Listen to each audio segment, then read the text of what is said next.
Tiana's Bayou adventure plummeted in its reputation this past week, going from an attraction that most people were excited about, or at the very least curious to see, despite replacing one of Disney's more iconic attractions, getting crushed by the internet left and right, mostly due to a poorly put together POV that Disney had put out. One that got demolished with dislikes on YouTube almost as quickly as the Genie Plus announcement. Almost. Even after other outlets such as Walt Disney World News Today put out much better POVs since then, more than likely this first atrocious POV is the first of the attractions that most people saw and therefore based their first impressions on. And ordinarily, that wouldn't be much of a concern, as we would typically just write this off as, oh, this ride sucks. I'll just ride one of these older rides until they build something else. But first of all, Tiana's is actually replacing one of the more popular of those old rides, but also, more importantly, it's the last attraction that will open up, if I'm tracking correctly, before Universal swindles them of their target audience with Epic Universe. Yeah, didn't think about that, did ya? Disney's final answer to Universal's stellar explosion of, this is what a theme park is supposed to be,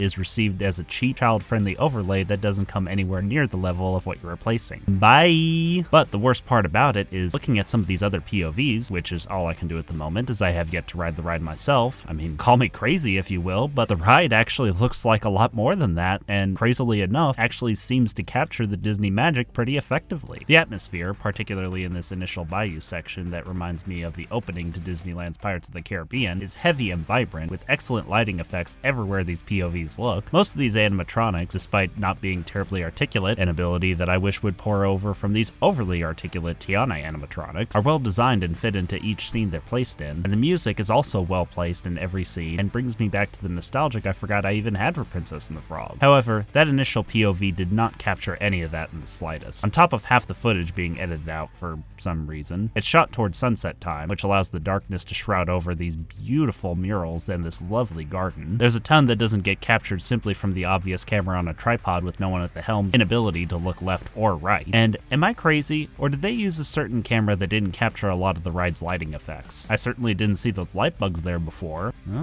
They were there, they just didn't stand out very well. This goes back to a common marketing problem with Disney, that being that brand recognition is all they think they need to draw people in. Like, oh yeah, I remember Tiana and Mama Odie and Louie. I'll pay 150 gate admission, if I'm lucky, to ride this. No concern about capturing the vibrant, dazzling details that make the attraction worthwhile. But that's exactly what we love about these Disney rides. It's what separates Big Thunder Mountain from any generic roller coaster. It's what separates Haunted Mansion from any generic haunted house. And yes, it's what separated Splash Mountain and now Tiana's from any log ride, which is impressive because log rides are frequently where someplace like Knott's Berry Farm, for instance, does actually go the extra mile. Not the brand, but the dazzling, vibrant details. The Imagineers behind Tiana's knew and understood this with how much detail they integrated into the ride, but the marketing team clearly did not. They were so convinced that the brand alone would be enough that they thought just putting a GoPro on a tripod would be enough to convince people to come and check out their ride. And they should count themselves lucky, at least in my case, that other outlets did a much better job of capturing what really matters in the long run and didn't leave any of the details out of the picture. Disney's reliance on their brand is basically a company-wide thing, but it especially affects the value of the parks when they jack up their prices to the umpteenth degree, and all they have to convince me to pay those prices is a commercial that throws in some characters I recognize around their parks, and then this crap. I love all the other POVs that I've seen, and I love a lot of the rave reviews I've heard saying that the ride is a lot better than Disney's POV had indicated. And I do hope their abysmal POV fades from people's memories as the ride itself opens to the public and people who haven't already shunned the ride hop on it and give it the word of mouth that it deserves, and we can all move past this. As long as there's no $5,000 price tag to it, I can see that happening. But especially with Epic Universe being a mere year away, this is a major red flag for Disney's marketing team to shift gears and start capturing the real Disney magic in their advertising for once, instead of relying so much on brand recognition. Brand recognition is important, but not nearly as important as Disney's been led to believe. The magic of the Disney parks in general is their ability to absorb guests into their world. The big thing that absorbs people into Disney parks in particular, especially with their strong suit being their dark ride elements, is in their detail. The lighting, the architecture, the arrangements, the effects. That's what makes Disney magical. That's what seems to make Tiana's Bayou adventure magical, and that's what needs to be the emphasis of the marketing. Because when Epic Universe opens up and reminds everyone what a real theme park experience is meant to be like, your little mouse-shaped balloons aren't going to cut it for anyone anymore. We see the brand at play, we love the brand you're adapting, but we're not going to ride any old cheap nonsense based on that brand simply because of the brand. Luckily, it looks like that's not what we ended up with, but that's what it almost looked like based on your own piece of mediocre publicity. It almost looked like a cheap shot at a brand we love rather than the atmospheric recreation of the brand that we love that it turned out to be. And that would have been a drastic disservice to not only a great attraction, but all the Imagineers that worked day and night to make it happen. happen. There needs to be a revamp of Disney's marketing tactics to capture that detail and that atmosphere and that wonder of their parks so that wonderful attractions like this don't get left in the dust. I myself don't know what such a marketing tactic would look like. All I know is right now, all we're left with is mediocre ads with Mickey's face on them, some boring commercials with Disney characters flying around, and then this crap. They need to step up their game and recapture that magical detail in their advertising, starting with the simplest act of getting an actual person to sit in this log and move the camera around to capture these details. Because that's the sort of thing that makes or breaks the public reception of these rides, and if you don't want Epic Universe to kick dust in your face, you have to strengthen that public reception or else they will kick it in your face. And the first step of improving that public reception is Disney understanding one simple principle of the Disney parks. That being that the magic of Disney doesn't come from the brands that we love, instead, our love of the brands comes from the magic